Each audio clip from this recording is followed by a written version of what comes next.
A paz do Senhor Jesus, meu irmão, minha irmã, tudo bem? Obrigado por estar me recebendo no recesso do seu lar. E dessa vez, primeiro livro do profeta Samuel, capítulo 8.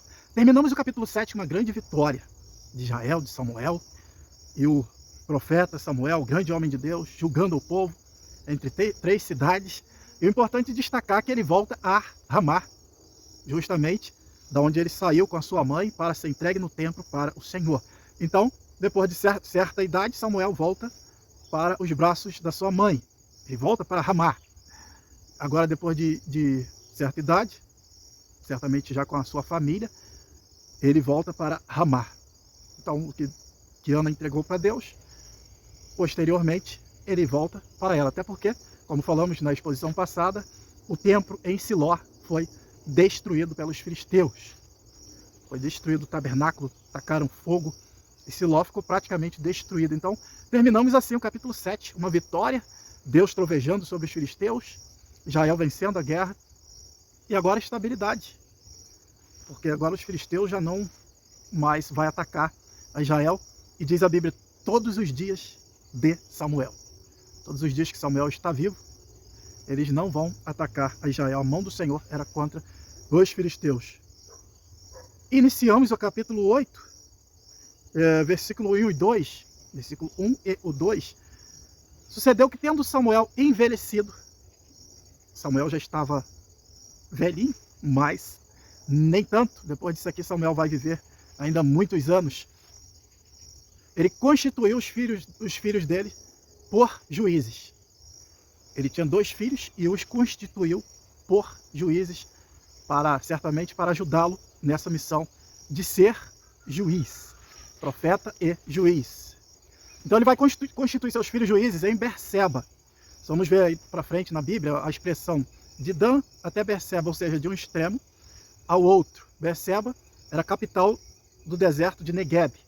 Era uma cidade muito importante, fazia fronteira com o deserto. Era muito importante Berseba. E era uma cidade muito importante. Olha só a que tribo pertencia Berseba. Josué 19, 1 e 2. E saiu, segundo a sorte, a Simeão, para a tribo dos filhos de Simeão, segundo as suas famílias, e foi a sua herança no meio da herança dos filhos de Judá. Então Simeão e Judá estão herdando junto. E eles tiveram na sua herança Berseba, e Seba e Moladá. Cidades que foram dadas lá quando Josué estava dividindo. Então Berseba depois ficou praticamente pertencendo na prática a Judá. É uma cidade muito importante na época. E como surgiu essa cidade? De uma intriga, de uma encrenca. Ali na boca do deserto, Abraão cava poço e dá certo. E houve uma encrenca de Abraão justamente com os filisteus. E quem deu o nome a esse poço? Ou melhor, a essa cidade? Justamente Abraão. O nome nasceu de um acordo que Abraão fez com Abimeleque. Vamos ver isso aí no livro de Gênesis, capítulo 21, do 29 ao 33. Pelo que Abimeleque lhe perguntou, o que significam 7 ovelhas que separaste das demais? Ele respondeu, aceita essas 7 ovelhas das minhas mãos como testemunha de que eu cavei a este poço. Por isso aquele lugar foi chamado Berseba, porque ali os dois fizeram um juramento. Firmado esse acordo em Berseba, Abimeleque ficou comandando as suas tropas e voltaram à terra dos filisteus. E Abraão, por sua vez, plantou uma tamargueira em Berseba e ali invocou o nome do Senhor, o Deus eterno. Então Berseba foi uma cidade que teve o nome dado por Abraão. Isso é muito importante, nós termos o contexto histórico, da onde os 2 filhos de Eli estão sendo juízes, estão julgando o povo. Versículo 3. Porém, os seus filhos não andaram pelos caminhos dele, antes se inclinaram à avareza e aceitaram suborno, perverteram o direito. Os 2 filhos de Eli, os 2 filhos de Samuel, não andaram nos seus caminhos. Vamos ver aqui o caminho de Samuel, o caminho do profeta Samuel. Claro que vai estar lá no capítulo 12. Mas nós vamos ver a integridade, um homem íntegro, fiel. Olha só, capítulo 12, versículo 3 e 4. Eis-me aqui. testificai contra mim perante o Senhor e perante o seu ungido, a quem o boi tomei, e a quem o jumento tomei, e a quem defraudei, e a quem tenho oprimido, e de cuja mão tenho recebido suborno, e com ele encobri os meus olhos, e vou-lo restituirei. Ou seja, se eu fiz isso, eu vou restituir, vou pagar, vou me consertar, vou sofrer o dano. Então disseram, em nada nos defraudaste, nem nos oprimiste, nem recebeste coisa alguma da mão de ninguém. O povo está testificando a integridade de Samuel. Então, não andaram, os filhos não andaram nos seus caminhos, ou seja, não foram íntegros, não foram honestos, enfim. Os filhos de Samuel, eles foram avarentos, eles tiveram avareza, o amor ao dinheiro, eles queriam dinheiro, riquezas. A avareza está ligada à ganância, um desejo desenfreado de riquezas. O egoísmo, não importa a quem nós vamos prejudicar, desde que nós sejamos beneficiados. Então eles perverteram o juízo, recebendo suborno. Aqui no nosso país, como que nós chamamos isso? Eles recebiam suborno, e aqui essa prática é conhecida como propina. Quando alguém se vende, então eles eram juízes que se vendiam. Eles vendiam as causas, eles se vendiam por dinheiro, por suborno, propina. Eles se tornaram bandidos, ladrões, e roubavam, oprimiam. Porque se você tem uma causa e ela é roubada pelo juiz, está te oprimindo. Coisas que a Bíblia diz que Deus abomina. Abomina. É abominável aos olhos de Deus aquele que rouba ao pobre. Certamente os ricos eram favorecidos, como acontece até hoje. É bom nós contextualizarmos entre os filhos de Eli e os filhos de Samuel. São duas situações totalmente diferentes. Os filhos de Eli são sacerdotes. Eles trabalham para defender a causa de Deus. Eles trabalham diretamente para Deus. Já os filhos de Samuel são juízes. É claro que eles deveriam julgar pelas leis de Deus, mas eles faziam o que bem entendiam. Então existe aí uma diferença entre os filhos de Eli, que eles serviam a Deus, eles eram responsáveis pelo sacrifício no templo, no tabernáculo, que agora no tempo dos filhos de Samuel destruído.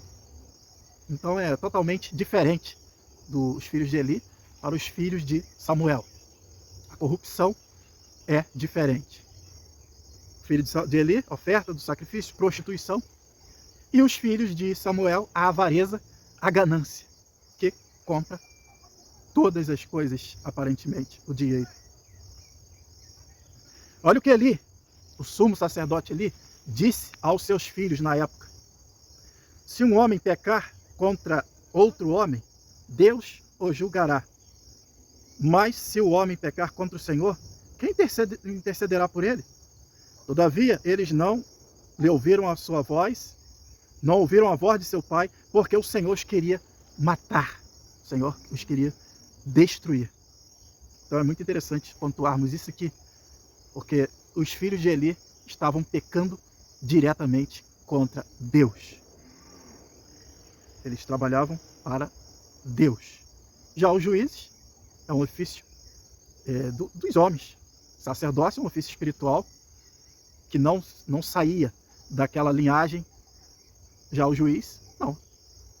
Qualquer um pode estudar e ser juiz. Mas os sacerdotes, eles são constituídos por Deus. E até hoje. Então Samuel, ele vai colocar os filhos dele como juízes em Beceba. Versículo 4 e 5. Se reuniram todos os anciões. Em vários textos aí, que nós já estudamos para trás, vamos ver os anciões se reunindo em nome do povo. Então, vai dizer, despedir o povo. Na verdade, era só os líderes. Então, são os 12 líderes das 12 tribos de Israel estão reunidos com Samuel e com uma pauta. Queremos um rei. Queremos que coloque um rei que reine, que governe sobre nós.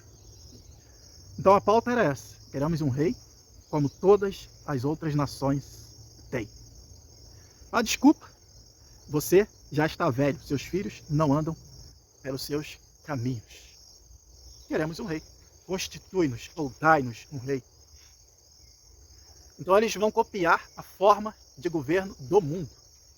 É interessante nós lembrarmos que o apóstolo Paulo nos exorta a não nos moldarmos ou conformarmos ao mundo, ao sistema. Então eles querem aquela forma de governo que tem o mundo, as nações, as outras nações. É bom lembrar que isso aqui não está acontecendo agora em Israel. Esse já é um pleito, já é um pedido antigo. Não é agora que eles querem um rei. Vamos ver na época de Gideão. Os israelitas disseram a Gideão: reine sobre nós, você, seu filho, seu neto, pois você nos libertou das mãos de Midian. E Gideão disse: não reinarei sobre vocês. Respondeu Gideão: nem meu filho reinará sobre vocês. O Senhor reinará sobre vocês. O Senhor é o vosso rei. E aqui, Deus estava reinando sobre Israel, tanto é que os livrou da opressão dos filisteus. Então Moisés, em Deuteronômio também, Deuteronômio do 14 ao 20, ele vai dizer assim: se, quando vocês entrarem na terra, se, olha só o se, não é uma coisa que Deus quer, que Deus estabeleceu, não. Se quando entrares na terra que o Senhor, teu Deus lhe dá, tiverem tomado posse dela, e nela tiverem estabelecido, e vocês disserem: queremos um rei que nos governe como tem as nações vizinhas. Isso aqui não era um projeto de Deus, é um acaso isso aconteça. Moisés estava dizendo como se sucederia, como seria o rei, os seus... Olha só, o rei teria que ser escolhido por Deus e não pelos homens. Eles já chegaram errado para Samuel: constitui-nos um rei. Eles deveriam orar, falar para Samuel: nós estamos pedindo a Deus um rei, nos ajude nesse pedido ou nessas orações. Mas não, eles chegam com a pauta: queremos um rei. Ele deve vir dentre os vossos irmãos israelitas. Segundo ponto, deveria ser escolhido pelo Senhor, deveria ser entre os irmãos. Não deveria adquirir muitos cavalos, nem fazer o povo voltar para o Egito. Ele não deveria tomar para si muitas mulheres, ou também acumular muita prata e ouro. Quando o rei subisse no trono, ele teria que mandar fazer um rolo da lei do Senhor, para ele meditar nela durante o dia, a todo tempo. Trará sempre uma cópia consigo e terá que lê-la todos os dias da sua vida, para que aprenda a temer o Senhor seu Deus e a cumprir fielmente todas as palavras desta lei, e todos estes decretos. Isso fará que ele não se considere superior aos seus irmãos, os israelitas, e não se desvie da lei nem para a direita, nem para a esquerda. Em Juízes, capítulo 9, nós tivemos a experiência ruim de um rei em Israel. Quem foi? Abimeleque. Se autoproclamou rei em Israel. E tivemos uma guerra civil. E Deus abençoou os israelitas, que uma mulher acertou uma pedra na cabeça dele, então a guerra cessou. E todos voltaram para a sua casa. Então nós tivemos aí o reinado de Abimeleque e não teve sucesso. E eles estão pedindo um rei. E eles estão dizendo: tu já está velho. Eles não estão pedindo: Samuel, corrige seus filhos e ore a Deus, porque a partir de agora nós queremos que Deus nos dê um rei. Não. Eles estão literalmente rejeitando Samuel e os seus filhos. Eles querem um rei. Samuel já está velho. Tudo bem, a Bíblia enfatiza isso aí, mas ele vai viver mais entre 18 a 20 anos. Porque ele vai ungir Saul, ele vai ungir Davi, e ele vai mais ou menos até a metade, ou quase a metade do reino de Saul. Samuel ainda vai viver muitos anos. E o povo o rejeitaram literalmente como líder. Versículos do 6 ao 8. Isso pareceu mal aos olhos de Samuel. E ele foi falar com Deus. Depois de tudo, certamente ele orou assim. Depois de tudo que o Senhor me usou para fazer, eles têm me rejeitado. Eles não me querem. E ele vai falar com Deus. E Deus disse, não foi a ti que eles rejeitaram, mas a mim que reine sobre eles. Eles não querem que eu reine sobre eles. Mas já está acostumado, desde que eu os tirei do Egito, eles procedem assim comigo. Eles não aceitam o meu reino. Eles me desprezam, eles me trocam pelos ídolos. Então Deus fala dessa forma com Samuel. Não, Samuel, não rejeitaram a ti. Eles têm rejeitado a mim, que reine sobre eles. Agora eu quero fazer uma aplicação para a nossa vida. Tem muita gente pedindo um rei. Tem muita gente querendo ser rei. Ali estavam os líderes de Israel, os príncipes, os maiorais. Eles estavam em busca por prazer e satisfação. Os privilégios que eles teriam em ser conselheiro do rei, e estar no palácio. Eles não se importavam com o povo. O que importava eram os benefícios que ia trazer para eles. Tem muita gente pedindo um rei. Tem muitos filhos querendo reinar, rejeitando o reino dos pais, porque não querem ser submissos. Justamente nós somos líder e somos submissos a Samuel. Nós queremos ser rei. Muitos filhos, muitas moças, rapazes, querendo ser rei, querendo reinar, por causa da falta de predisposição para servir. Porque não querem servir. O rei vai nos dar prazer e satisfação. E quantas mulheres e homens que já estão casados e continuam pedindo um rei? Porque o marido não foi o que ela esperava. Não é o que ela planejou, o que ela pensou. As pessoas querem dominar, liderar, governar e não querem servir. Totalmente ao oposto do que Jesus veio ensinar. Jesus veio para nos ensinar a servir. O Filho do Homem veio para servir, não para ser servido. A Bíblia nos diz para nós sermos servos uns dos outros. Um divisor de águas seria quando perguntaram a Jesus se é lícito pagar imposto para César. A busca incessante do ser humano por prazer e satisfação. Jesus se submete ao reino de César, dizendo, dá a Deus o que é de Deus e a César o que é de César. Ele vai ser servo até o fim. Ele sempre foi servo da igreja, esteve a serviço da igreja, sempre foi desprezado por a igreja, porque o homem quer um rei. Prazer e satisfação. E o reino de Deus é servo. Aquele que quiser ser grande, que seja servo. O maior no reino de Deus é aquele que é servo de todos. Então tem muita gente querendo um rei para fugir de ser servo, querendo reinar. E até existe um mundo que você é rei, que é o mundo da árvore do conhecimento do bem e do mal, que está hoje nas nossas mãos, na nossa casa. É o cetro que você governa. é aquilo que veio da árvore do conhecimento do bem e do mal e que hoje é o instrumento que Satanás usa. Que é o que eu estou filmando para você agora e é o que está nas minhas mãos. Você pode usar para o bem ou para o mal.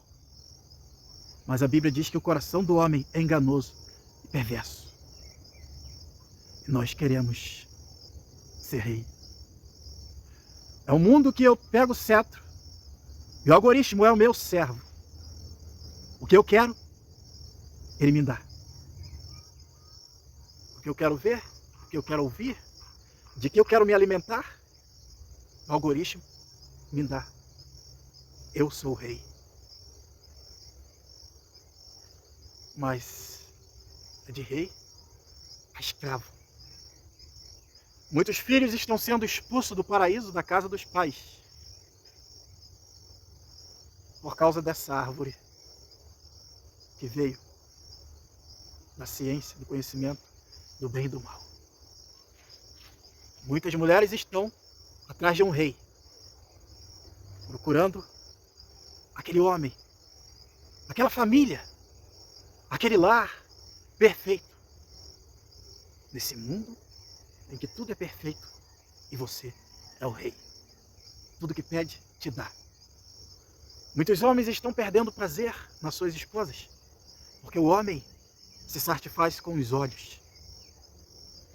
E ele está lá, comendo menininhas, mocinhas, com os olhos, e quando olha para a sua esposa, não acha nela prazer, porque lá ele é rei. Ele governa, pega o cetro, que é o notebook, ou é o celular, ou é o tablet, ou o smartphone. E lá ele é rei. Estão sendo expulsos do paraíso das suas casas, das suas famílias. Porque é só um engodo. É só um mundo perfeito de ilusão, de hipocrisia, de mentira, de maquiagem. E é de rei. Satanás pinta que você é rei, quando na verdade é escravo. Por isso o apóstolo Paulo aos Gálatas, se não me falha a memória, capítulo 5, estejais firmes na liberdade com que Cristo vos libertou e não vos torneis meter-vos debaixo do jugo da servidão. E tem muita gente sendo expulsa do paraíso da sua família, do paraíso da sua casa, para viver às margens da sociedade, porque quer ser rei, não quer ser servo, não quer ser súdito. E Jesus vai falando umas coisas sérias. Se quiser me seguir, negue-se, pois a si mesmo. Se te chamar para andar, se te obrigar a andar 1 milha, vai com ele 2. Se te obrigar é porque você não quer ir. Eu trago essa palavra de despertamento a você que quer ser rei. Quer se mandar. Essa é a visão dos anciões, a ganância, a soberba da vida. Posições social. Como os homens perguntaram a Jesus, quem sentará à tua direita, quem sentará à tua esquerda? Uma mulher pedindo posições para os seus filhos. Jesus disse, seja servo. Aquele que quiser ser grande, seja servo. Filhos, seja servos. Desobedecer pai e mãe é pecado. Porque a Bíblia manda obedecer pai e mãe. Seja servo onde você trabalha. Eu costumo dizer, quem não se submete à autoridade nunca terá autoridade, nem será autoridade. Pode ser até autoritário. Ter uma autoridade imposta por alguém, como foi o homem que eu citei, Abimeleque. Eu quero ser rei. É? O que Jesus ensina é ser servo. Aí você vai ser grande. Para servir ao reino de Deus, seja servo de todos. Socorrer os necessitados, as viúvas. Olhai por todos. Tem muita gente querendo ser importante. Eu dou o caminho. Quer ficar importante? Começa a se importar com seus irmãos em casa, com seu marido, com seus filhos. com a sua igreja, com a empresa onde você trabalha. Porque quando você se importa com as pessoas, elas te importam para dentro delas e você fica importante. Aí vamos lembrar de Dorcas, uma mulher importante que atendia os necessitados. Aleluia. Bendito seja o nome do Senhor. Quando essa mulher morre, as pessoas colocam diante de Jesus, diante de Deus, a importância, o valor que essa pessoa tinha. As pessoas choram, clamam a Deus. Dorcas. Mas quando uma pessoa que não se importa com ninguém, não está nem aí, as pessoas dizem, já vai tarde. Deus livrou o mundo. O machado já está posto sobre a raiz das árvores. Eu costumo dizer que quem manuseia esse machado é o Satanás. A árvore que não der fruto corta, se lança no fogo. E Satanás vive com esse machado querendo cortar eu e você. E Deus olha e fala, não, vou dar uma podada. Não, não corto, não vou cortar, não permito. Vou dar uma podada. Quem sabe não dá fruto. E dá aquela podada. Você vai lá na lona e se cresce de novo e continua egoísta.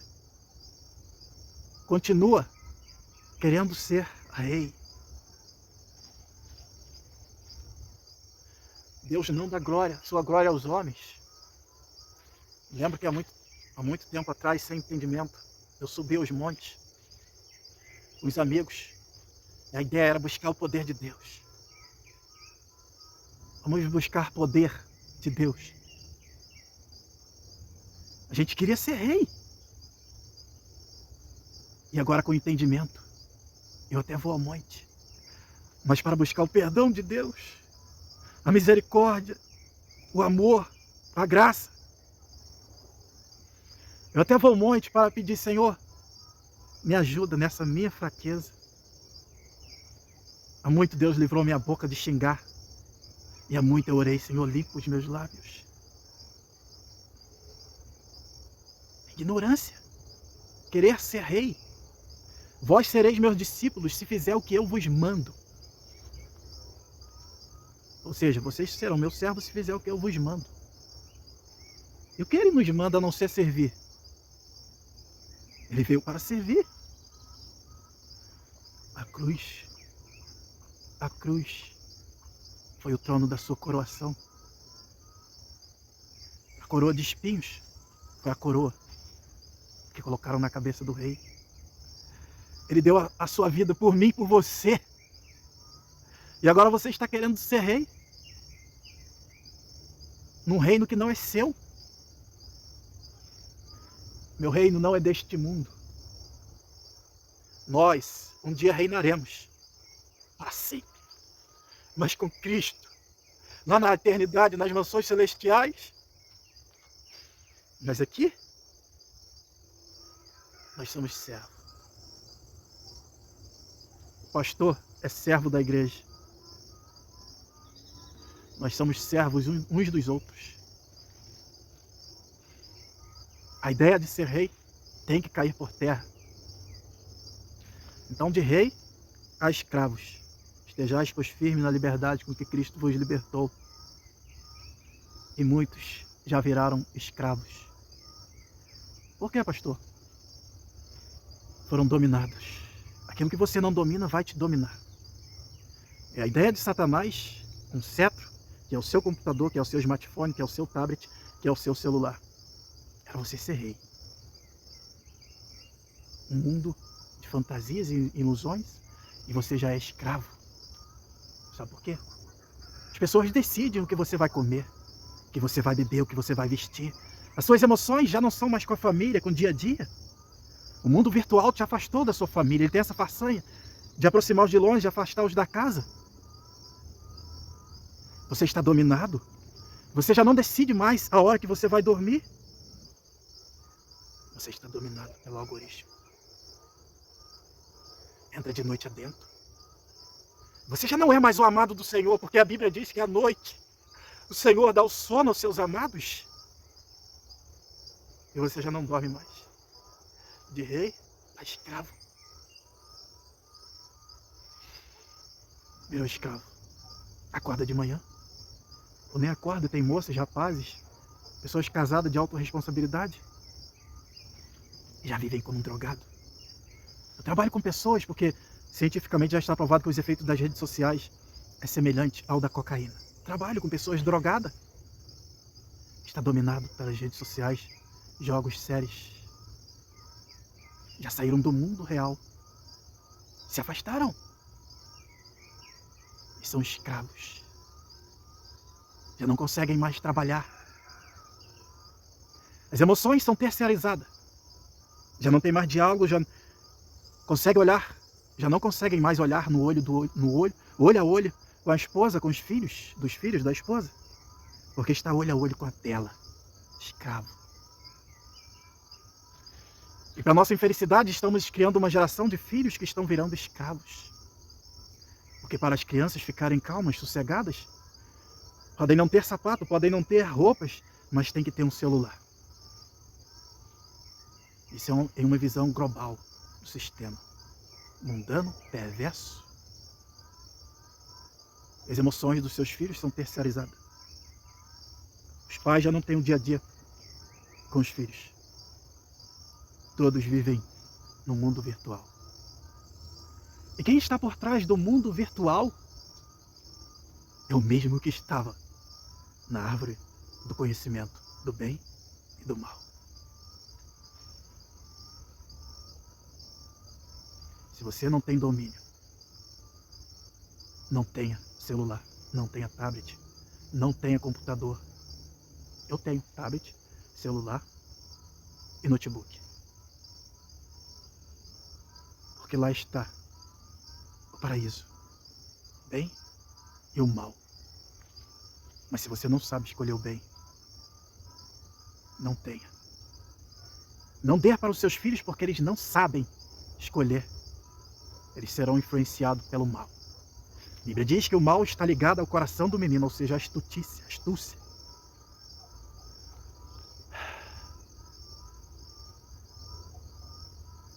De rei a escravo. Quantos escravos? Não dorme mais, não trabalha mais, não conseguem mais viver sem tocar, sem estar de cara para a tela. Eu gostei de uma comparação que um colega pastor fez, muito bom.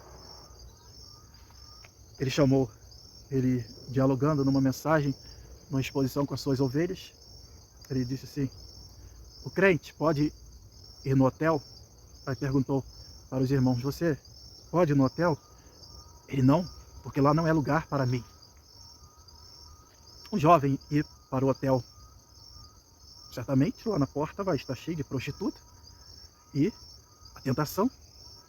Então ele disse: lá não é lugar para mim. Pode ir, o crente pode ir num lugar de striptease, onde a mulher tira a roupa e os homens ficam lá comendo com os olhos? Não, porque lá não é lugar para o cristão. O crente pode ir ao cinema? Não, porque lá não é lugar para o cristão, para nós. E o povo foi dizendo. E vai pensando aí vários outros lugares que você não iria fisicamente, no mundo físico, no mundo real, porque você é um homem, é uma mulher de Deus. Agora, no mundo real pode? Por que muda? Porque no mundo virtual pode? Por que mudou? Deus mudou o conceito moral? É um mundo, gente, que veio para ficar. E por trás desse algoritmo são milhões e milhões de criadores de conteúdos usados por Satanás para te atrair, distrair e te levar e me levar para longe de Deus. Então, nesse mundo chamado virtual, as pessoas estão indo através de um filme. Geralmente o filme tem cenas no hotel, cenas de sexo, cenas de morte, através da pornografia. A Bíblia diz: não vos conformeis, não vos amoldeis a esse mundo. Há muito o Espírito Santo vinha falando comigo, para de ver filmes. E eu vim. Não consigo. Não consigo. Consegue, nós conseguimos. Até que eu comecei a orar, Senhor, me ajuda então na minha fraqueza. Hoje, para a honra e glória do nome do Senhor, eu não assisto filme. Gostava de um filme chinês, de espada, de morte, intriga, seduções, mentiras, cenas de violência. Por isso que a Bíblia diz, fazei morrer a vossa natureza terrena. Pensai nas coisas lá do alto. Você consegue parar de ver filmes, séries. Jesus veio para desfazer as obras do diabo. Então começa a orar a partir de hoje. Eu tenho certeza que o Espírito Santo ele está falando com você dia após dia. Pare. Pastores que não têm mais mensagens, porque está com a mente cheia de lixo. Mundo virtual. Estão vivendo no mundo virtual. Não tem mensagens, não tem unção. Aí vivem de histórias. Vivem no emocionalismo, no oba-oba. Fazendo o crente liberar a morfina da alegria. Um evangelho que não transforma. Que ele aprende no próprio mundo virtual. Que faz sucesso. Mas é um sucesso fracassado. Um sucesso sem Cristo. Uma bolha que vai furar, vai estourar. A alma continua vazia. Não há mudanças de vida. O ladrão continua ladrão. O maconheiro continua maconheiro. A prostituta continua prostituta. Não há mudança na forma de falar, de vestir, de andar, de se comportar. Queremos um rei. Queremos ser rei. Jesus está dizendo para você e para mim, nós somos servos. Vê aí se você não é escravo. Vê aí se você pode dizer, eu vou passar esse dia sem tocar no celular. Vê aí se você não está entregando droga para os seus filhos, para eles serem criados no conhecimento do mal. Não precisa. Seus filhos, nossos filhos, não precisa de celular. A emoção entre pai e filho, pai e filha, mãe e filhos, pais e filhos, é o dia a dia, a natureza, o verde, como eu estou aqui no mato, sapo cantando. Seus filhos não conhecem os animais, a criação de Deus, você não cria galinha para não ter trabalho, para não perder a novela. Você diz que é perder tempo, não tem um cachorro em casa, não tem árvores, para não ter trabalho. Ensina seus filhos a terem responsabilidades para que eles sejam responsáveis. Mas o que tem para o filho fazer? Ah não, eu não... Essa árvore aqui, eu perco horas e horas varrendo. Perde. Você perde nesse mundo podre, de falsidade, de mentiras. Quando a mulher está varrendo, está lavando, ela está falando com Deus, está se comunicando com a natureza. Da mesma forma o homem, quando está capinando o quintal, está se comunicando com a natureza, vendo os grilos correr, os pássaros que pousam na árvore. Você cria uma galinha, você vê os pintinhos nascendo, seus filhos vê o pintinho sair do ovo. Mas o que seus filhos conhecem da natureza? Que dia que você levou seus filhos para fazer um passeio? Para catar grilo, ver as borboletas, pegar lavadeiro pelo rabo, como nós já cansamos de pegar, amarramos linha e soltamos como se fosse uma pipa? Mas a natureza está sendo trocada. Os animais que seus filhos conhecem é o pica-pau, o animal que fala. É a galinha que fala, é o cachorro que fala. Tocando a criação de Deus pelas coisas criadas pelo maligno, para iludir, para tirar-nos da realidade, do mundo real, do mundo físico. E lá todo mundo é tudo, todo mundo é professor, todo mundo é pastor, é teólogo. Lá a pessoa é o que quiser ser. É um mundo virtual, um mundo falso. Onde você tem um endereço falso, um perfil falso, onde você pode se hospedar, se instalar. Nosso cérebro humano é uma máquina de reproduzir padrões de comportamento, atos, atitudes, decisões. E a sua vida é uma vida de escravo. Você não sai da rotina, todo dia aquela rotina de escravo. Eu tenho que ver aquela série, eu tenho que ver aquele filme, aquela novela. E é o ladrão de tempo. Você não tem mais tempo para orar, para a família. De rei a escravo. Sejamos livres e sejamos servos para reinarmos eternamente com o Senhor. Amém? Vamos lá, sequência aqui. Versículo 9 ao 17. Agora, pois, ouvi a voz. Ouve a sua voz. Porém, protesta-lhe solenemente, devagar. Declara-lhes qual será o costume do rei que houver de reinar sobre eles. E falou Samuel todas as palavras do Senhor ao povo que ele pediu um rei. Você sabe que Deus nos entrega nossas próprias concupiscências? Entrega. Você quer? Então toma. Aí vem Saul, aquele bonitão. Cuidado, moça. Cuidado com esse Saul aí.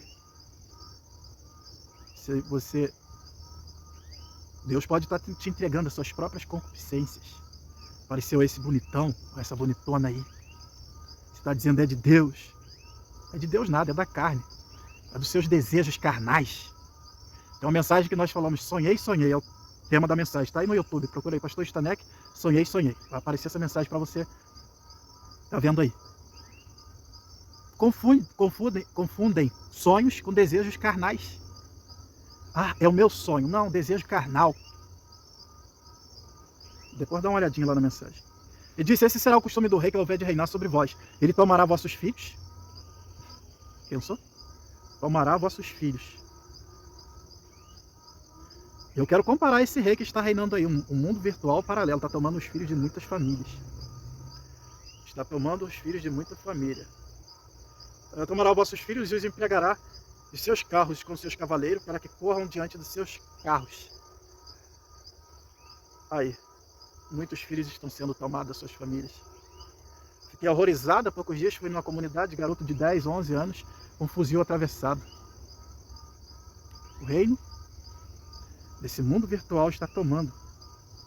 E porá por chefe de 1000, de 50, para que lavrem a sua lavoura e façam a sua cega, e fabriquem as suas armas de guerra, e os petrechos de seus carros, e tomará as vossas filhas para perfumistas, cozinheiras e padeiras.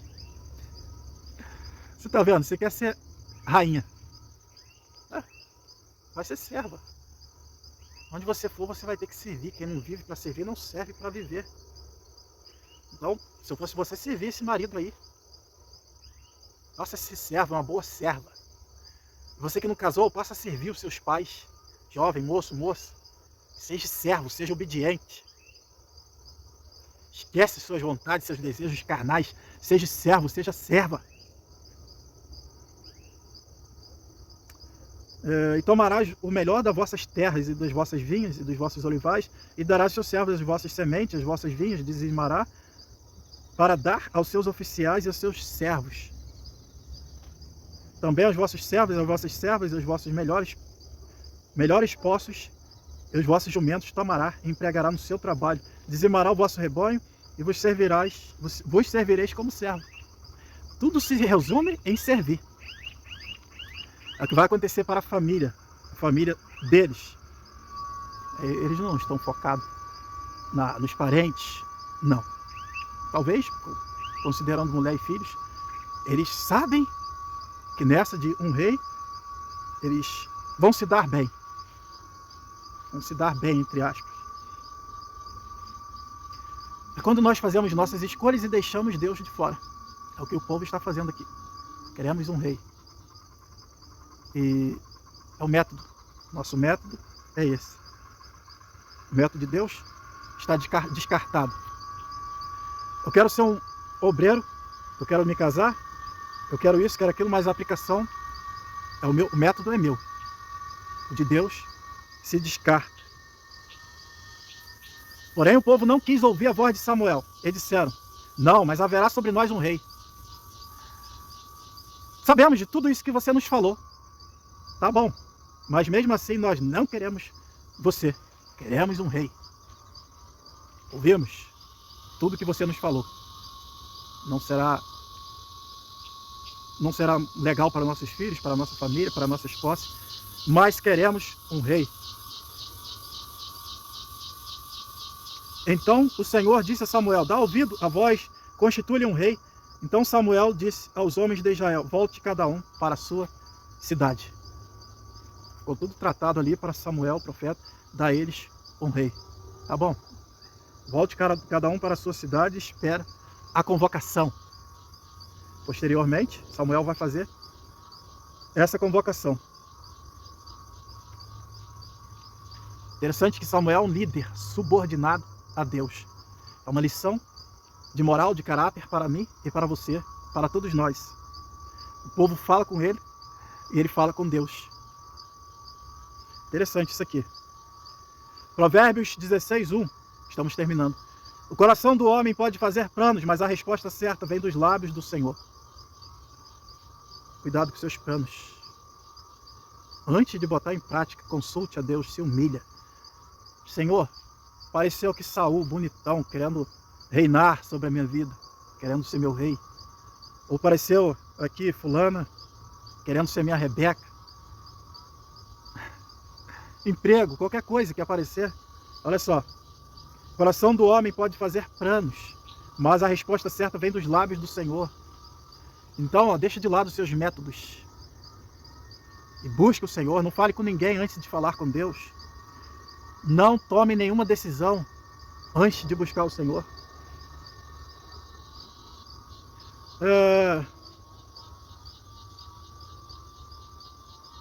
E depois de muitos anos, tivemos um rei, que é o nosso Senhor Jesus Cristo, que reina sobre todos nós, sentou-se à direita de Deus.